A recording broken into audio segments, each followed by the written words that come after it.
One of the most important and common things you're going to do is actually drawing upward trend lines. You want to identify an upward trend so you can buy in early in the trend, ride that trend out and get some profits, and then later you'll sell when that trend starts to end.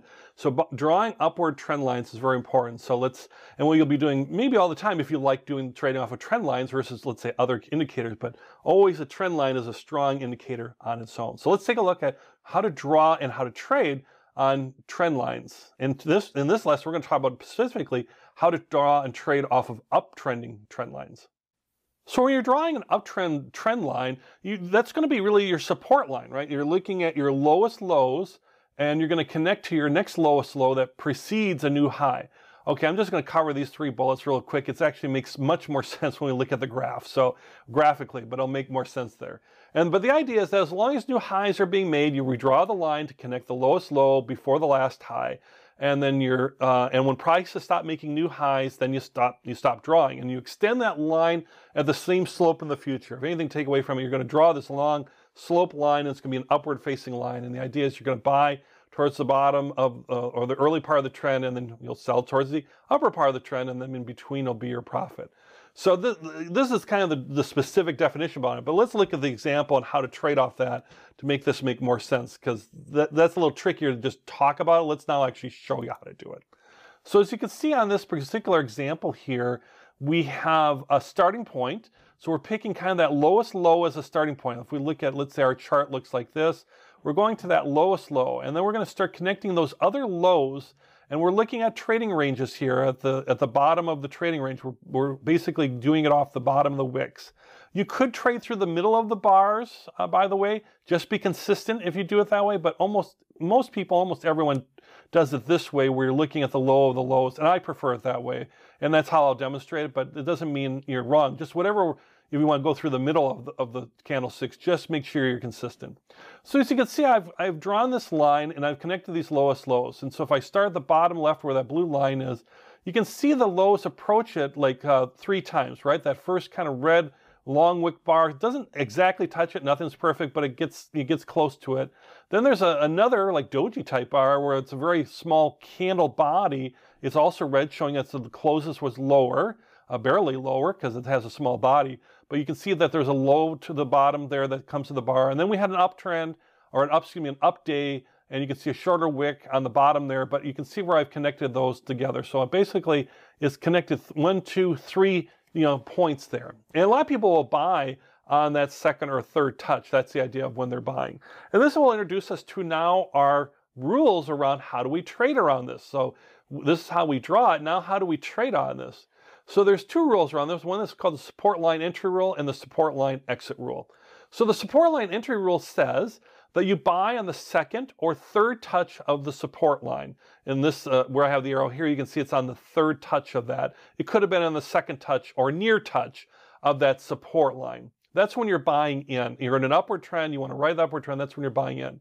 And then when you want to exit, once that support line is broken, right?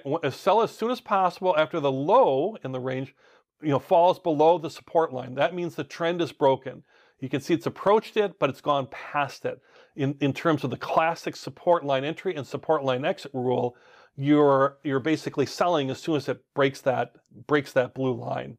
And what's happening here is you want to confirm that the trend really is forming, and that's why you're waiting for a second or third touch of the support line, because that establishes the trend more. In fact, the more touches it has, the more established the trend. So a 4th or a 5th touch would show a very established uptrend in this case. And the reason you want to exit out of quickly is you want to take those profits, book those profits. You're not hoping, once the trend line is broken, the trend line is broken, and that's where you want to then sell as soon as it hits that support line and get those profits in there. So if we look further along here, let's say we had bought on that third touch, and you can see how we've gone up. It's actually had like another touch there, and the price has gone up, and we get to a point where it goes below the blue line a little bit, and that's when you would sell, right? That first time it breaks through that blue line. Certainly when you have that other candle on the right of the line there where it's really definitely gone below it, you definitely are selling then, is the idea behind it. Because the trend is now broken. Now it could go sideways from here, it could go downward, but the trend, the definite uptrend has been broken. In fact, I took this from a real security, and this is what happened afterwards. So you can see it actually really did, break the trend and start heading in the opposite direction. So I wanted to sell and get that profit before it went down and ate up all my profits is the idea behind this. So I'm watching that trend line, I'm buying on the touches, and I'm selling once it crosses through there. And it's kind of extra credit in how trend lines can kind of, combine with other indicators. If we were to look at this, is there something more going on here once we reach this point here, right? So we bought, let's say we bought on the second, or let's say we bought on the third touch. And then we have, the next kind of, let's say, periods happen. And you see those two last candlesticks. I've kind of covered up the other candlesticks for a moment because something's going on here. Do you see the white body candlestick, the second from the last candlestick, and then that big red candlestick there? And then I've covered up what happens after that. But if we were to look at that, we'd say, okay, we're in an uptrend, but that looks like something, right? Think about our candlestick lessons, or think about candlesticks. And this is extra credit, but if you were to say to yourself, that looks like an engulfing candlestick, right? We're in an uptrend, and that one big candlestick has engulfed, the big red one has engulfed the other one. You would be correct. That is, well, as we'll learn about in candlesticks, or learn the candlestick lesson, that is a bearish engulfing candlestick. There are bullish engulfing candlesticks too, but this is definitely a bearish one. Means the prices are about to go down. And why is that? Because we were in an uptrend. You had a red candle body fully engulf a uptrended, let's say white, or it could be green depending on the color, but you have the red candle, a down day, engulfing a previous closing up day. So that's telling us from a candlestick pattern that there might be a turn here and going to a downtrend. You want to wait for that to fill in the next day where it should go back now downwards. And in this case, it went down. The close we had one in-between day where actually the close was a little higher, but it broke that trend line. See where it broke that trend line for part of the day?